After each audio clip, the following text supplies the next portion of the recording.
interne très difficile.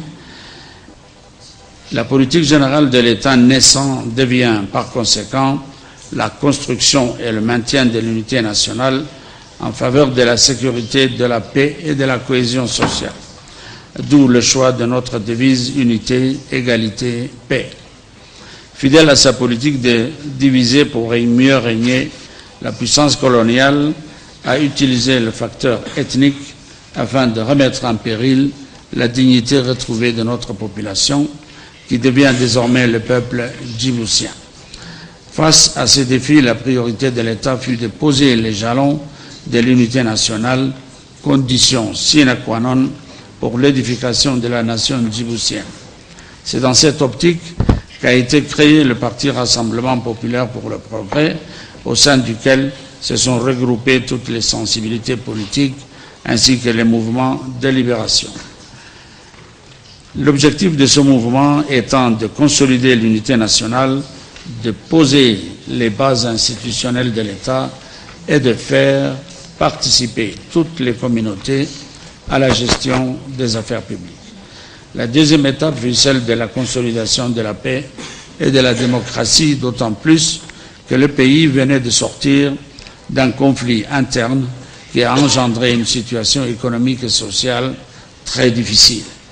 Pour ce faire, une nouvelle constitution qui instaure un régime de séparation stricte des pouvoirs a été adoptée par référendum en septembre 1992.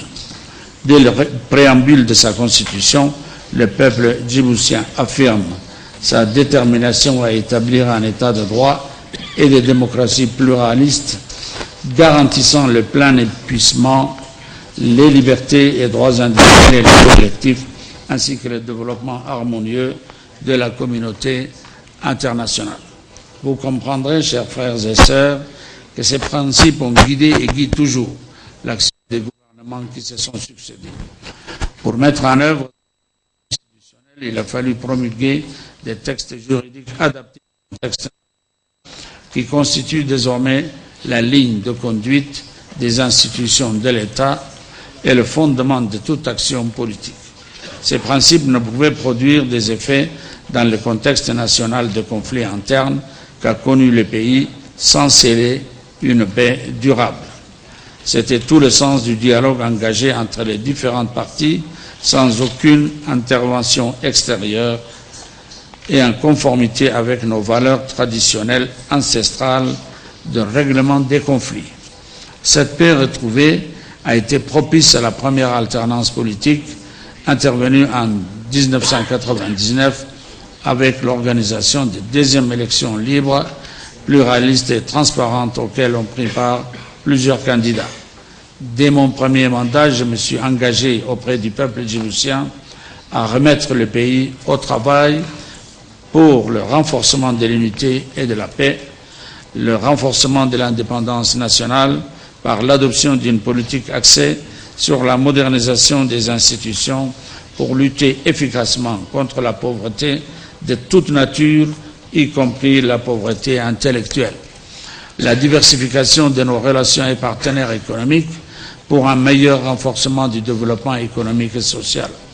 La contribution à la gestion des grands défis auxquels est confrontée la communauté internationale, notamment la participation de Djibouti aux forces de maintien de la paix au niveau régional et international, la lutte contre le terrorisme et la piraterie, pour ne citer que cela. La politique du gouvernement est depuis guidée par ces principes dont les résultats sont aujourd'hui tangibles dans tous les domaines. Et dans la seconde partie de son intervention, le président Guelleh s'est largement focalisé sur les avancées majeures donc enregistrées par notre pays dans divers domaines, dont le renforcement du processus démocratique et la gouvernance politique. Dans le domaine de la démocratie et la gouvernance politique, dès 1992, le peuple djiboutien a opté pour un système politique pluraliste, limité à 4 partis dans un premier temps. Notre système politique a évolué vers un multipartisme intégral en 2002, conformément à la législation en la matière. Cette ouverture démocratique s'est traduite par une augmentation très significative du nombre de partis politiques régulièrement institués. C'est ainsi que pour la première fois dans l'histoire de notre pays, des élections locales sont organisées en 2006. Cette date historique marque une étape importante et décisive dans l'enracinement du processus de décentralisation de notre pays. L'engouement et l'intérêt suscités par ces élections auprès de la population ont marqué tous les esprits. La participation des candidats indépendants non affiliés pour les élections locales et présidentielles des partis politiques, le non-cumul des mandats, un quota obligation en faveur des femmes, le type de système électoral retenu, la proportionnelle, etc., ont grandement contribué à l'enracinement de la démocratie. D'ailleurs, il y a lieu de noter qu'une liste issue de la société civile a gagné en 2006 les élections locales, notamment dans 2 communes de la capitale. Le même mode de scrutin proportionnel qui a permis à la société civile de participer à la gestion des affaires publiques a également été appliqué pour les élections législatives de 2013, d'où l'entrée de l'opposition à l'Assemblée nationale. Pour renforcer la gouvernance démocratique, il nous a fallu mettre en place des institutions fortes contribuant à la consolidation de l'état de droit, notamment la médiature de la République en 1999, la Chambre des comptes et de discipline budgétaire en 2001, qui est devenue la Cour des comptes en 2008, l'Inspection générale de l'État en 2001, le tribunal administratif compétent pour juger les conflits en administration et administrés en 2009, la Commission nationale des droits de l'homme en 2008, la Commission nationale de prévention et de lutte contre la corruption. Des réformes juridiques importantes ont également vu le jour, telles que l'adoption du Code de la famille, la mise en place de la politique nationale du genre, la loi instituant le quota genre. Monsieur le Président, une vie politique démocratique sans décentralisation ne peut que s'avérer incomplète. L'expérience nous a montré que si l'État ne se décharge pas de certaines fonctions au profit des autorités locales, toute action perdrait de son efficacité. Pour répondre à ces défis, il est mis en place un cadre juridique permettant à tous nos concitoyens de prendre part à la gestion des affaires publiques. Ceci s'est traduit par la mise en place dans toutes les régions des autorités territoriales issues des élections. Comme la mission d'évaluation a constaté sur le terrain, l'implication des forces vives de la nation dans les débats politiques au sein des conseils régionaux et municipaux, ainsi que la liberté d'organisation reconnue à tous et plus particulièrement aux femmes, aux jeunes et aux divers groupes de la société civile, sont autant de manifestations de la démocratie dans mon pays. Monsieur le Président, seul un individu éduqué, en bonne santé et jouissant de tous ses droits civils et politiques peut faire rayonner la démocratie dans tous ses aspects. C'est dans cet esprit que nous avons organisé les États généraux de l'éducation qui nous ont conduits à réformer en profondeur notre système éducatif en introduisant le droit à l'école républicaine gratuite et obligatoire jusqu'à l'âge de 16 ans pour tous en promulguant une loi d'orientation du système. Par ailleurs, les recommandations issues de ces assises ont permis la création de l'université djiboutienne qui dispose de plusieurs facultés, dont une faculté de médecine. Nous avons également entrepris une réforme du secteur de la santé qui a débouché sur la décentralisation et le développement des infrastructures sanitaires, la mise en place de programmes spécifiques pour la santé de la mère et de l'enfant, la mise en place des programmes de lutte contre les maladies transmissibles, le développement des ressources humaines, l'accès aux médicaments et enfin la mise en place d'une assurance maladie universelle. Concernant la justice, l'organisation des États généraux ont abouti à l'édification d'un système judiciaire efficace et efficient au service du développement avec un personnel suffisamment formé ayant un statut particulier protecteur, assurant ainsi pleinement l'indépendance du juge. pour davantage de justice et face aux préjugés et disparités genre, nous avons mené une politique volontariste en faveur de la femme à travers la stratégie nationale de son intégration dans le développement qui vise à accélérer son insertion des femmes dans le tissu politique et socio-économique. Et enfin, le président de la République s'est longuement attardé sur les progrès économiques réalisés par le pays qui, selon le chef de l'État, ont été menés dans l'optique de moderniser nos infrastructures et positionner notre pays comme place logistique, commerciale et financière de choix, ce qui nécessite d'énormes investissements. Je propose de suivre le discours du président de la République. Dans le domaine de la gouvernance économique et financière, avec la mise en place du programme de réformes institutionnelles, nous avons voulu jeter les bases d'une économie fiable, durable et bénéfique à l'ensemble de la population djiboutienne. Notre premier objectif a donc été d'investir afin de moderniser les infrastructures économiques et positionner notre pays comme hub logistique, commercial et financier. Tous ces efforts conjugués ont permis la maîtrise des dépenses publiques et un meilleur recouvrement des recettes budgétaires. Ils ont ainsi engendré une croissance économique soutenue pendant plus d'une décennie, passant d'une croissance négative à une croissance moyenne de 5%. Néanmoins, l'excellence de nos efforts dans tous les domaines n'ont pas été suffisants pour réduire drastiquement le taux de chômage et de pauvreté, notamment chez les jeunes, les femmes en général, et plus particulièrement ceux vivant dans les zones rurales. Face aux défis et aux enjeux majeurs que nous partageons avec l'ensemble des pays de notre continent, mon gouvernement a formulé une nouvelle vision appelée Vision Djibouti 2035, qui constitue une nouvelle approche de développement économique et social à long terme. Cette vision, qui a fait l'objet d'une large consultation nationale et traduit les aspirations de toutes les couches de la société djiboutienne, ne se limite pas seulement aux aspects économiques et financiers, mais elle couvre aussi les aspects sociaux, sociétaux, environnementaux, culturels, sociologiques, politiques et de gouvernance. Elle trace désormais le cadre de référence des actions futures orientées sur la consolidation de la paix et de l'unité nationale, le renforcement des acquis de la bonne gouvernance, la diversification de notre économie voulue compétitive avec le secteur privé comme moteur, la valorisation du capital humain et l'accélération de l'intégration régionale. Les transformations attendues permettront de tripler le revenu par habitant, de réduire considérablement le taux de chômage en le ramenant à 10% en 1935 et de créer des zones économiques spéciales dans chaque région.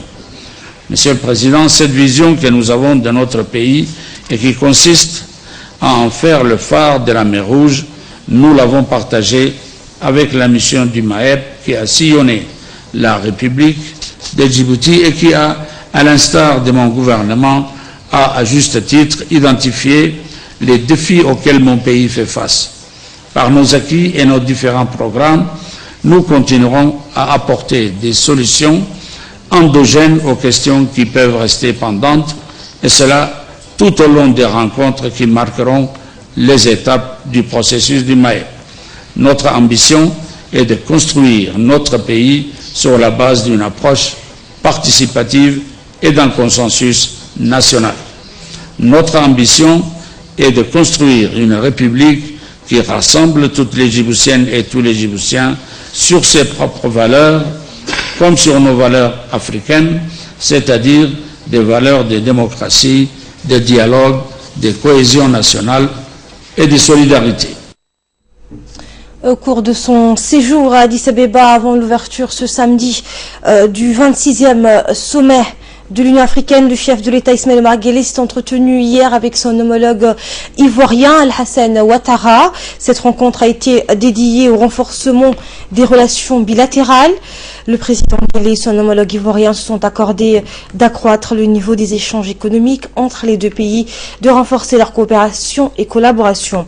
Ils se sont décidés également à mettre en place un partenariat efficient entre Djibouti et la Côte d'Ivoire dans le domaine de la formation des ressources humaines. Les discussions ont ensuite été étendues à la lutte contre le terrorisme sur le continent. Retour à Djibouti et le ministre des Affaires musulmanes des biens Waqf et aussi un écrivain.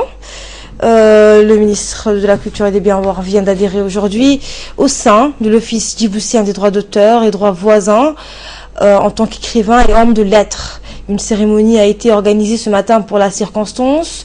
Le ministre a publié 4 livres et un dictionnaire en langue somali. Une attestation en qualité de membre de l'Office djiboutien des droits d'auteur lui a été remise, ainsi qu'un certificat de dépôt des œuvres. Le ministre des Affaires musulmanes a paraphé avec le président de l'office, Mohamed Ahmed Soldan, le document d'adhésion, ce qui permet de mieux protéger les œuvres littéraires. L'Office des droits d'auteur et des droits voisins est compétent en matière de protection des œuvres créées au niveau du territoire national. Cet organisme est régi par la loi 154. Il offre à tout auteur d'œuvres de l'esprit une protection large en vue de lui permettre de tirer un profit maximal de ses productions. Pour sa part, le ministre des Affaires musulmanes, de la Culture et des biens Waqf a rappelé que l'Office des droits d'auteur et des droits des voisins dispose du bureau destiné à recueillir les œuvres et les adhésions pour protéger les biens des auteurs dorénavant. L'ODA donc n'est qu'une simple institution qui va essayer d'apporter d'autres sensibilisations, que ce soit au niveau de la population cible, c'est-à-dire les auteurs, mais également d'essayer de susciter une prise de conscience pour pouvoir approfondir la compréhension de la mission de cette institution. Compte tenu donc que l'Office est un nouvel organisme, il exige, comme toute structure nouvelle, un renforcement des capacités du personnel œuvrant en son sein. C'est une mission importante et fondamentale, a-t-il poursuivi, parce que jusqu'à présent, c'est les œuvres créées, que ce soit des livres, de la musique ou autre, il n'y avait aucune protection. Toujours en nouvelle du pays, dans le cadre de la lutte contre le trafic illicite des marchandises de contrebande, les bataillons interarmés BIAS de la région d'Ali Sabié, en étroite collaboration avec la brigade des douanes, ont intercepté dans la journée d'hier une quantité des sacs de 4 contrebande. Ont été saisis dans cette affaire une marchandise de 4 composée de 10 colis, de 200 paquets. Les contrebandiers voulaient donc acheminer en quantité dans la ville d'Ali Sabié. Sport à présent, sous l'égide du secrétariat d'État à la jeunesse et au sport, la Fédération djiboutienne de judo a organisé une rencontre des différents clubs des quartiers de la capitale dans l'enceinte du stade Gouled. Cette réunion entre clubs a été présidée donc par le président de la Fédération de judo, et elle avait pour but de consolider le partenariat entre les différents clubs de judo afin de soutenir les efforts des spécialistes et amateurs de judo djiboutiens. Dans cette optique, le président a invité les responsables des clubs à cultiver au quotidien cet esprit de fair play, ce qui caractérise les grands champions de l'art martial. Il n'a pas manqué aussi de remercier ouvertement à tous ceux qui ont mis à leur disposition un lieu pour tenir ce genre de rencontre de façon mensuelle. Enfin, les participants à la réunion ont manifesté leur satisfaction et ont saisi l'occasion pour faire la parallèle avec le développement réel que connaît notre pays.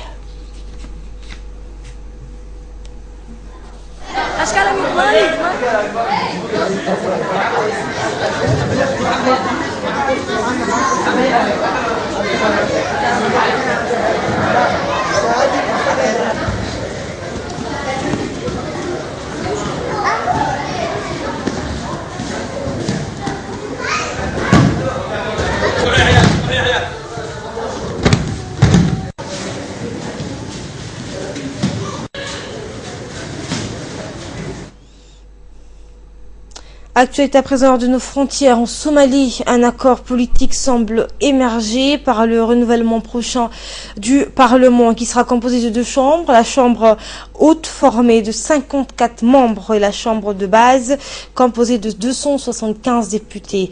L'ONU s'est félicité de l'annonce d'un tel système électoral qui doit garantir l'existence d'un État fédéral. On fait le point avec Asma Mahmoud.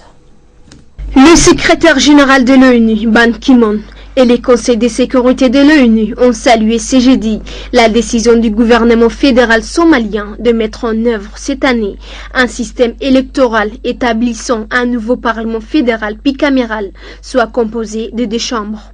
Selon le secrétaire général de l'ONU, cette solution ouvre la voie à une transition en douceur et c'est avec l'expiration du mandat des institutions actuelles. Ban Ki-moon a félicité les dirigeants somaliens et a salué en particulier leur engagement à mieux représenter les femmes et les groupes minoritaires. Les femmes occuperont 30% des sièges au sein du prochain Parlement, conformément à la déclaration dite de Mogadiscio de décembre 2015 qui a permis d'établir un consensus au sein de la classe politique somalienne. Lors d'une réunion qu'il a tenue ce jeudi et consacrée à la Somalie, le Conseil de sécurité de l'ONU a suivi le rapport du représentant spécial du secrétaire général pour ce pays, Michael Keating.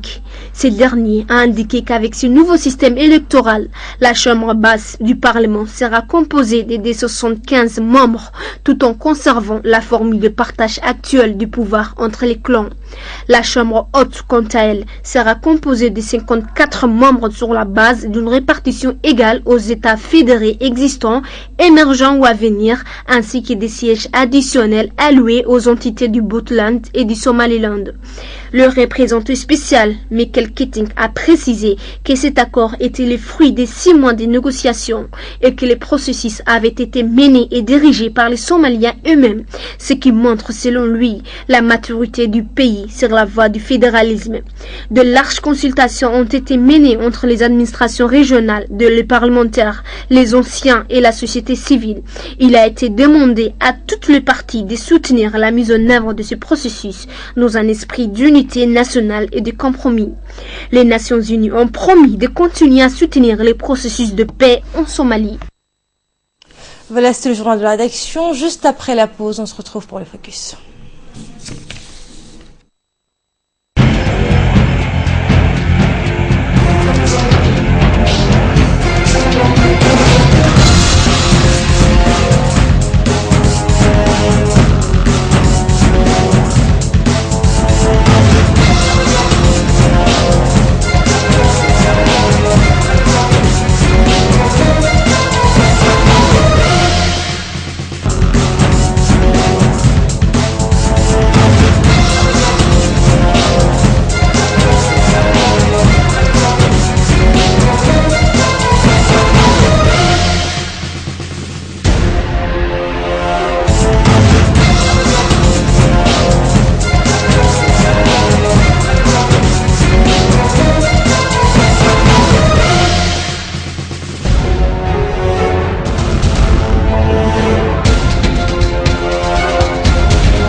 With you here, showing me the way to go. Yeah, and it feels like home. Envoyez et recevez de l'argent partout dans l'océan Indien. Aux Comores, Madagascar, Mayotte, Réunion et Seychelles. MoneyGram, le lien qui vous rapproche.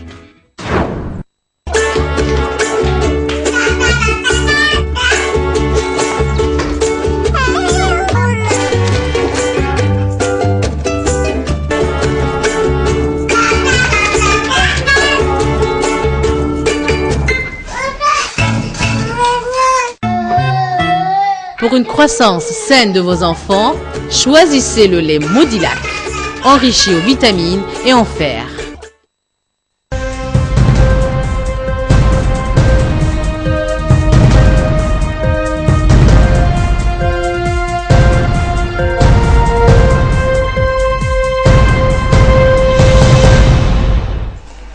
Place maintenant au focus. Idriss Adoita m'a rejoint sur ce plateau. Bonjour Idriss. Bonjour. Alors dans ce focus, on va parler, on ira donc en mer Négée où 10 migrants se noient dans un nouveau naufrage.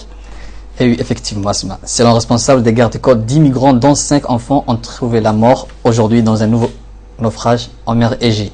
L'embarcation à bord de laquelle ils tenaient de gagner la Grèce ayant chaviré. D'autres migrants dont le nombre n'a pas pu être déterminé étaient portés disparus. Nous sommes très tristes, au moins 20 de nos amis sont portés disparus, a déclaré en pleurs un de leurs compagnons d'infortune. Selon l'agence de presse privée Dogan, les gardes-côtes turcs ont pu secourir 43 migrants. Les migrants étaient partis de la province turque des Kanakalé et tentaient apparemment de rejoindre l'île grecque de Lesbos. Déjà jeudi, 24 migrants, dont 10 enfants, étaient morts noyés lors d'un naufrage à l'île Kosmos. Selon lesquels les opérations de recherche s'est poursuivies aujourd'hui, parmi les migrants s'est trouvé des Syriens et des Afghans. Ces nouveaux drames s'ajoutent aux naufrages successifs ces derniers jours en mer Égée. Mercredi, 7 personnes dont 12 enfants se sont noyés au large de l'île de Kos. De la semaine dernière, 46 migrants ont péri dans 3 naufrages dans la même zone. Malgré les conditions hivernales et les restrictions imposées par certains pays européens qui ont établi les contrôles à leurs frontières, les arrivées se sont poursuivies tout au long du mois de janvier. Et en Chine, 4 mineurs secourus après 36 jours passés sous terre. Et oui, en Chine. Selon les médias de l'État, 4 mineurs ont été secourus après avoir passé 36 jours bloqués à plus de 200 mètres au fond d'une mine d'Égypte de la province de Shandong, dans l'est de la Chine. Selon la chaîne de télévision publique CCTV, l'opération de sauvetage à proprement parler a duré 2 heures. Les 4 hommes ayant été remontés un à un à la surface à bord d'une étoile capsule. La chaîne a montré que l'équipe de sauvetage applaudissant à l'apparition des rescapés. Les mineurs avaient auparavant été atteints grâce au creusement d'un tunnel par les secours. Ils ont ensuite été enveloppés dans les couvertures et emmenés en ambulance selon les images diffusées par CCTV. Un responsable de l'hôpital a affirmé qu'ils n'ont pas subi de blessures importantes et devraient rapidement pouvoir rester chez eux. C'est un miracle, a estimé Zheng Kunyan, l'un des mineurs rescapés sur le blog. En tout, 29 mineurs avaient été bloqués sous terre par l'effondrement le 25 décembre. Pour des raisons toujours inconnues de cette mine située à Pinguin. 11 d'entre eux avaient été libérés dès le lendemain. L'un d'entre eux a été découvert mort et 13 autres restent encore disparus. Chine Nouvelle a expliqué que ce n'est que 5 jours après l'effondrement, le 30 décembre, que ce dernier, les signes de vie avaient été détectés. Les sauveteurs avaient réussi le 8 janvier à entrer en contact avec les 4 mineurs qui ont entre 36 et 58 ans, puis les avaient fait parvenir via les tunnels de vivres, des vêtements et des lampes. Toutefois, des conditions géologiques complexes ont rendu difficiles les opérations de secours. Les tunnels étaient fragiles et des chutes de rochers se produisaient. Les propriétaires de la mine s'est suicidés en se noyant près de la mine peu après les catastrophes. Merci à Idriss pour ces éclairages. Merci à vous de nous avoir suivis. Très bonne suite de programme sur Télé Djibouti.